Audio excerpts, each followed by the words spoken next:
Buenos días a todos, bo día a todos. Pois un martes máis temos aquí unha sesión técnica na Dirección Xeral de Saúde Pública para dar visibilidade aos temas que estamos a traballar. Hoxe temos a Suso Prego, xefe de Servizo de Vigilancia Epidemiolóxica, que nos vai a falar da enfermidade de Lyme en Galicia. Así que, sen máis, empezamos. Bos días a todos. Gracias pola presentación. Como xa comentou Marta, imos a falar da enfermidade de Lyme, unha enfermidade que, aínda que non é unha enfermidade de declaración obligatoria en Galicia, como imos a ver, pois ten moitas papeletas para serlo, ten unha gran relevancia en saúde pública. Bueno, a enfermidade de Lyme é unha zoonosis que se transmite por vectores, neste caso por carrachas, por unhas carrachas do xénero Ixodes, causada por unha bacteria que se chama Borrelia burgdorferi, en honor ao seu creador, que se apellida Burgdorfer, e que o ser humano, do cal o ser humano, pues, é un hóspede accidental e que ten importantes consecuencias para a saúde, como vamos ver a continuación.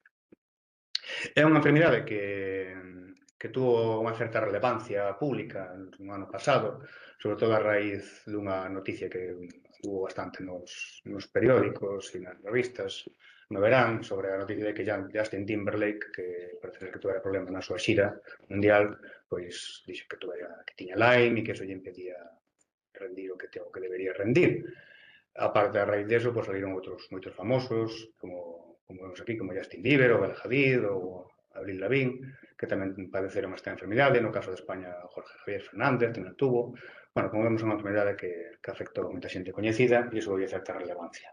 Esta enfermidade foi descoberta nos anos 70 no pobo de Lyme, en Connecticut, no noreste de Estados Unidos, a raíz dun síndrome de artritis juvenil que se observou en un grupo de rapaces adolescentes, nos cales empezou a sospeitar que a causa podía ser un vector, por as características, a excepcionalidade que tiña a enfermidade e tamén porque en algúns casos se encontrou a carracha xunto ás lesións. Aquí temos á dereita a carta que se enviou de aviso no ano 1976 por parte do Estado de Connecticut sobre a enfermidade, os números de casos e como xa se sospeitaba da asociación con vectores.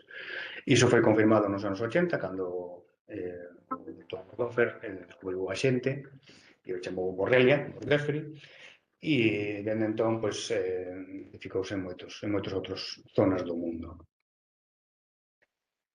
O vector, como xa dixemos, é unha carracha do xénero Ixodes. No caso de Galicia, a que está máis presente é o Ixodes ricinus, é a carracha máis detectada pola rede de vigilancia de vectores, máis dun 86% das deteccións de carrachas deste xénero. Aquí podemos ver ao lado esquerdo a carracha femia, xa na súa fase adulta, e ao lado dereito a carracha macho. E abaixo vemos as distintas fases da carracha desde ninfa hasta adulto, desde larva, hasta adulto. E no lado dereito vemos o ciclo. Inicialmente a carracha prolifera nos hóspedes, que solen ser mamíferos grandes, dai pasan a mamíferos máis pequenos. No noso caso, un dos vectores máis importantes é o rato de campo. Dai, deses mamíferos máis pequenos, volve a pasar a mamíferos grandes e, incidentalmente, polo medio, pode pasar aos humanos se entran en contacto con algún mamífero que este parasitado pola carracha. Tamén pode pasar a través dos cans, de outros animales que están máis en contacto cos humanos. Unha vez nos humanos, a carracha, se está infectada, ten a bacteria, pode infectar ao humano e dai diseminarse a enfermidade. A enfermidade de Lyme ten un cadro clínico que é diferenciado en 3 estadios. Nun primeiro estadio, o chamado temperán ou localizado, o signo característico é o que chamado eritema migratorio, eritema migrans, que se chama un picor migrante, ardor migrante en latín, que se caracteriza por esta roncha de aspecto como parecido similar ao dunha diana. A parte central sería a zona onde picou a carracha, e a partir de aí se produce unha afectación dos vasos sanguíneos que vai expandíndose e forma esta mancha característica. Aquí se ve moi ben, pero que en outras fotos que teño revisado non é tan doado de diferenciar. Este signo considérase patoneumónico da enfermedade, quere dicir que se este signo aparece, se considera que a enfermedade xa está diagnosticada sin necesidade de máis probas. A partir de aí, se a enfermedade non se trata, o ideal é tratala nesta fase temperá, Se non se trata, comeza a segunda fase, que é a diseminación temperá, onde pode aparecer o eritema migrans en outras zonas do corpo e poden empezar a aparecer algunhas manifestacións sistémicas da enfermedade, como afectación cardíaca ou afectación neurolóxica. Se ainda non se trata, entón pasaríamos xa ao que se chama o Lyme crónico, o Lyme tardío, diseminado, onde xa aparecen as manifestacións máis graves, como son a acrodermatitis crónica, que é esta afección que vemos nas fotos de abaixo, que é unha inflamación da pel que acaba degenerando nunha atrofia da parte cutánea, da capa superficial da pel. Tamén pode producir unha artritis de Lyme, unha similar a unha artritis reumática, que foi o síndrome polo cal se descubriu no primeiro momento, e tamén, aparte, síntomas neurolóxicos considerablemente graves, como parálisis facial, dolores neuropáticos, problemas de mobilidade ou amnesia, ademais da fatiga crónica, que é un síntoma tamén bastante característico da enfermidade de Lyme e que foi polo cal Justin Timberlake se excusou na súa xira. Provocou unha fatiga considerable, según manifestan moitos dos pacientes.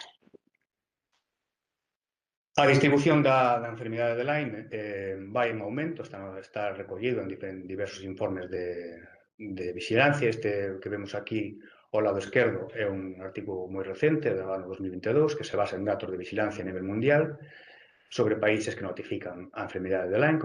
Como podemos ver, prácticamente todo o hemisferio norte se detectaron casos, inda que aquí podemos correxir. Hai algúns países de África e tamén do cono sur de América que tamén notificaron casos, que non figuran aquí, pero que tamén teñen notificado casos. E aquí ao lado dereito vemos un estudio tamén moi recente, un preprint duns investigadores de malagueños, onde se ve o risco de transmisión da enfermidade de Lyme, tamén basado en datos de vigilancia. Como vedes, canto máis escuro, máis risco de transmisión da enfermidade de Lyme, e como vemos, está prácticamente toda a zona norte setentrional, hai un risco elevado de transmisión, e se nos fixamos alá na esquiniña de España, vemos que a nosa mitade oriental de Galicia tamén está en risco moderado a alto, o cal tamén coincide cos datos que temos de vigilancia. E aquí sí que podemos ver, por exemplo, na zona africana, como hai zonas onde a enfermedade de Lyme tamén se empeza a transmitir. Isto está moi ligado ao cambio climático, ao cambio nas temperaturas. Está documentado que as carrachas pouco a pouco van alcanzando cotas de altitude que antes non podían alcanzar, onde no inverno desaparecían, e agora son capaces de sobrevivir e cada vez se expanden a maiores zonas, a zonas máis amplias do planeta.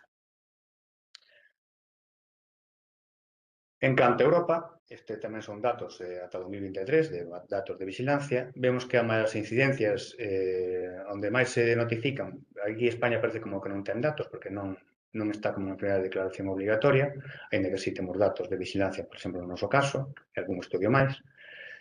Vemos que prácticamente en todo o centro de Europa e ata Rusia hai unha notificación de enfermedade de Lyme e que, ademais, as incidencias máis altas tamén se encontran pois as zonas centrais de Europa.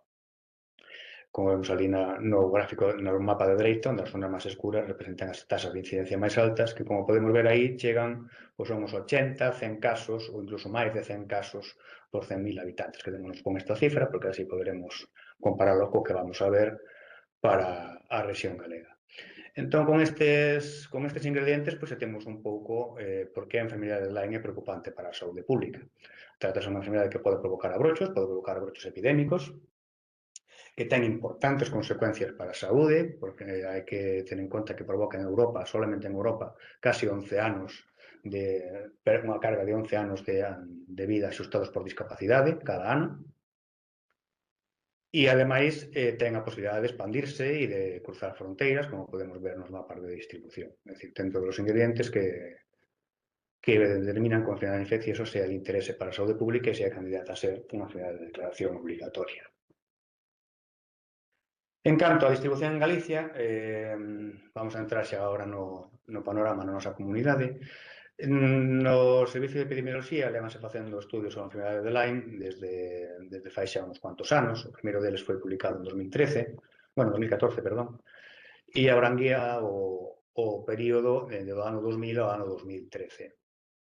Utilizou dúas fontes de información principais que se seguiron utilizando nos informes posteriores, pero aquí había unha diferencia notable.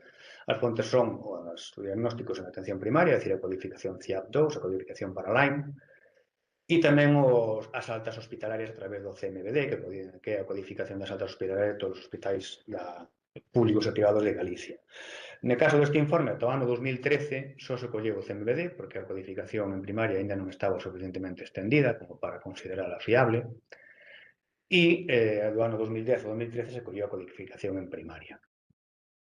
Aínda así, puidose ver xa unha distribución que coincidía un pouco cos datos xeoclimáticos da nosa comunidade. Como podemos ver na esquerda, esos son as tasas de incidencia mapeadas por colores, máis claro, menos tasa, máis oscuro, unha tasa máis alta. Vemos que a predominancia da Lyme xa se empezaba a mostrar sobre todo na provincia de Lugo e na de Ourense. Se recordamos o mapa aquel de risco recente creado polos investigadores malagueños, xa tamén señala esta zona. No lado da dereita, onde vemos as gráficas de casos por mes, vemos na línea de punteada os casos de primaria, nas barras os casos procedentes do CMBD, vemos que a excepcionalidade nos casos de primaria, que é a máis inmediata, o CMBD tarda en codificarse e aparte son casos hospitalarios, polo xeral xa está nunha fase máis avanzada, que tarda un tempo en desenvolverse e, polo tanto, a estacionalidade posponse un pouco, chega a meses máis tardíos do outono, pero no de primaria xa vemos que se concentra principalmente entre abril e setembro, con un pico entre xuño e agosto. Un pico que aí vemos un pequeno descenso, que xa veremos que se volve a repetir. E abaixo que neste informe as tasas de incidencia estaban expresadas en tabuas, era un pouco complicado para poñelas aquí, quedasen fácil doadas de ver, pero fíxose de unha estimación da incidencia, da evolución da incidencia en base ao método Joint Point, que é un método desenvolvido polo Instituto Americano do Cancro, que estima a evolución da incidencia en base ás tasas e unha regresión, e vemos que esta línea verde, tanto a línea verde como a tendencia en homes, que é a línea punteada, marca unha tendencia ascendente ao longo dos anos, entre o ano 2000 e o 2013, é dicir, que xa se apuntaba que a incidencia da enfermedade de Lyme iba en aumento. No seguinte informe que se fixo, no ano 2020, con datos ata o ano 2021, xa existía a rede galega de vixilancia de vectores, a Regavivec, polo tanto xa se podía ver ata que punto as taxas se superpoñían ou coincidían coa presencia detectada do vector, do Ixodes. Neste caso ainda había unha mestraxe escasa, ainda non era unha mestraxe tan sistemática, tan amplias como as que se fan hoxe en día, pero xa vemos que aquí á esquerda a presencia do vector está concentrada sobre todo en Lugo e Ourense, tamén en outras zonas do centro de Galicia, un pouco máis, e xa vemos que tamén que a incidencia de Lyme, as tasas altas de incidencia xa se van expandindo. Ainda se concentran en Lugo e Ourense, sobre todo nas zonas centrais da provincia de Ourense e prácticamente toda a zona oriental e norte de Lugo, pero tamén xa se ven tasas un poquinho máis altas nas zonas occidentales de Galicia, neste caso tasas que chegan máis ou menos alrededor dos 2, 4 casos por 100.000 habitantes. E vemos como ambos mapas se van superpoñendo notablemente. Se pasamos a comprobar a estacionalidade, vemos que se mantén esa estacionalidade. Neste caso deste gráfico vemos que hai un pico aí en xulio, son casos de primaria que podemos ver aquí no caso da liña continua. No caso do CMBD, que tamén se analizou, vemos que se mantén a estacionalidade un pouco máis tardía. E, ademais, neste informe tamén se estudou o tratamento da enfermedade de Lyme. A enfermedade de Lyme é a fase na que se detecta. A enfermedade de Lyme principalmente ten un tratamento antibiótico que idealmente debería facerse na fase inicial ou temperá, con doxiciclina, e cando se pilla ou cando se detecta en fases máis tardías podes tratar con doxiciclina, tamén oral, pero tamén estaría indicada o uso da ceftriaxona. Como vemos aquí na táboa inferior, o tratamento predominante nestes casos atopado en primaria era a doxiciclina, en máis dun 60% dos casos.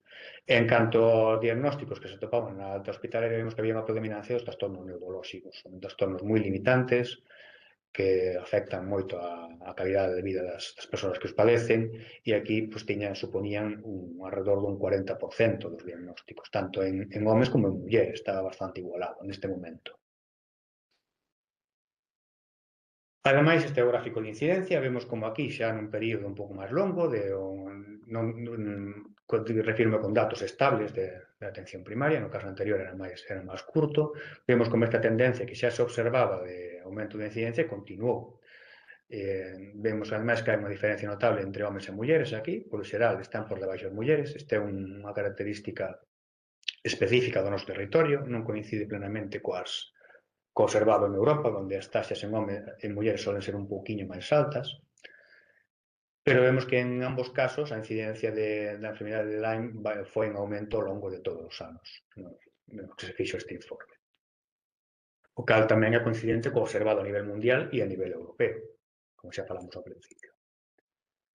E xa neste último informe, no que temos agora recién salido do forno, que ainda temos sin publicar, estamos en proceso de publicación, xa collimos datos da Regavive hasta o ano 2024, entre o ano 2022 e o 2024, as mostraxes son xa máis amplias, hai moita máis mostraxe de carrachas, e vemos que esta expansión da carracha é un mapa creado por datos disponibles entre 2022 e 2024, vemos que a expansión é prácticamente a toda a provincia de Lugo, bueno, sí, prácticamente toda a provincia de Lugo, boa parte da provincia de Ourense e mantense esa zona central, centro-sur de Galicia, onde se sigue detectando a presencia da carracha. Neste caso é por concellos. Ao lado dereito temos a distribución por comarcas das incidencias, vemos que no caso de Lugo se manteñen as incidencias altas e tamén vemos algúns concellos de Ourense que van variando, neste caso Terra de Caldelas, que na anterior son comarcas, neste caso, non concellos, perdón, que na anterior tiña unha incidencia un pouco máis baixa, agora aquí xa ten unha incidencia máis alta, ainda que hai que ter en conta que a población aquí é pequena e as incidencias poden ser moi variables, con moi poquinhos casos, pero ainda así sigue sendo unha incidencia alta. O cal, ademais, coincide coa orografía, con a abundancia de monte húmedo, temperaturas por xeral un pouco máis cálidas, etc. É dicir, mantemos esta distribución da infección, cunhas tasas que, no Congreso da Provincia de Lugo, van por encima dos 10 casos por 100.000. A estacionalidade sigue se mantendo. Aquí volvemos a ver ese pico no mes de xullo, que xa se vía no primeiro informe, que no segundo non se viu, que iso que picaba un poquinho máis en xullo, pero aquí vai descendo un pouquiño. É verdade que son poucos casos, pero manténse en todo caso a estacionalidade nos meses centrais do verán. E en canto a distribución de idade, que é algo que antes non comentamos, vemos que ten unha distribución bimodal que é característica da enfermedade de Lyme, está sobre todo nas edades adultas tardías e nas edades infantiles tardías tamén. Isto obsérvase en outros informes de vigilancia a nivel mundial, ainda que suele ser máis frecuente nas edades de 45 e 64 que nas maiores de 65, e ten que ver sobre todo cos hábitos de vida, coa relación coa natureza que teñen tanto os nenos maiores como as persoas maiores que viven nela, que suelen estar máis en contacto e, por lo tanto, teñen un poquinho máis de risco para contraer o vector. E se vemos a incidencia, vemos que a tendencia que había a diferencia entre homes e mulleres pois igualando a prácticamente ser iguais, pero sigue se mantendo unha tendencia alta. Agora xa estamos chegando a cerca dos 5 casos por 100.000 habitantes no medio de Galicia, estábamos de media uns 3,62, pero no ano 2024 chegou a casi, como vedes aquí, casi 5 casos, 4,60 algo tiñamos. E, ademais, tamén fixemos o método, neste caso, volvemos a aplicar o método Joint Point para ver se a taxa de cambio anual efectivamente reflectía un aumento da incidencia. Temos que ter en conta que son taxas axustadas á poboación actual, é dicir, tense en conta o posible cambio poblacional que tuvese habido, un axuste por idade por sexo, e vemos que efectivamente a tendencia ao crecemento da incidencia é constante e continuado ao largo de todo o período, neste caso abranguemos 10 anos. Seguimos vendo que a doxiciclina se sigue utilizando na atención primaria nunha porcentaxe máis alta, e na atención hospitalaria, como era de esperar, hai unha maior utilización de ceftriaxona por o momento no que se detecta a enfermidade. Pero que aquí podemos detectamos tamén que no caso dos homes hai un aumento de porcentaxe dos trastornos neurolóxicos graves durante os ingresos, o cal nos pode dar unha idea de que pode ser que os homes tarden máis tempo en pedir consulta ou en buscar axuda profesional, e cando se detecta a enfermidade, pois xa está en estadios máis avanzados e máis graves, un feito diferencial que convén ter en conta. Por lo tanto, como conclusións principais, as máis conclusións deste informe, é un informe bastante extenso, pero destaquei 4 que me parecen as máis interesantes para esta sesión. A primeira é que a incidencia da enfermedade de Lyme sigue aumentando progresivamente en Galicia, igual que está ocorrendo en outros territorios con prevalencia de extensión en carracha. Somos o territorio de España cunha detección máis elevada, estamos máis ou menos nuns 5 casos, pero hai que ter en conta que a enfermedade de Lyme, polo xeral, cando se detecta a través de registros clínicos, tende a estar infranotificada e estímase que pode ser entre 2,5 a 10 veces maior a real, en base a estudios de prevalencia. Que de no que respecta a distribución da enfermedade a través do territorio, Lugo sigue sendo a provincia de Galicia con maiores incidencias da enfermedade de Lyme, o cal debería estar relacionado coas recomendacións que se fan á poboación para protexerse contra os vectores. contra as carrachas neste caso, que as taxas de incidencia que se atoparon neste estudio son moi superiores á media española, como xa dixemos, e semellantes a outros territorios europeos considerados endémicos, en que non chegamos aos niveles do centro de Europa, onde hai máis de 100 casos por 100.000 habitantes. Estes datos avalarían a inclusión desta enfermedade na vigilancia epidemiolóxica no noso territorio, que agora se realiza de maneira informal, pero que quizá habría que ir pensando en cambiarla a unha vigilancia formal. E que, por último, que se soe dicir nestas enfermedades e que aplica a outras moitas, que é a perspectiva One Health, a unha súa saúde, é dicir, que integra a saúde ambiental, humana e animal, é unha prioridade para poder mellorar a capacidade de adaptación da poboación xeral, tanto as carrallas como as enfermedades transmitidas por estas, no contexto de cambio climático no que nos atopamos. E isto é todo. Non quero rematar sin agradecer o enorme traballo realizado por Guillermo Lens, que é o residente que estuvo rotando no noso departamento e que foi responsable deste informe e nada, que non pude estar hoxe aquí, pero agradecerlo. E nada máis, moitas gracias pola vosa atención e ata a próxima. Pois gracias, Suso. É certo que nos pasamos un poquinho de tempo, porque había moita información que dar, pero bueno, xa deitamos por hoxe e vémonos na seguinte sesión técnica do martes 24, martes 24, o martes que ven non haberá. O martes 24 vemos coa rede de alerta alimentaria e a memoria de 2024. Grazas a todos.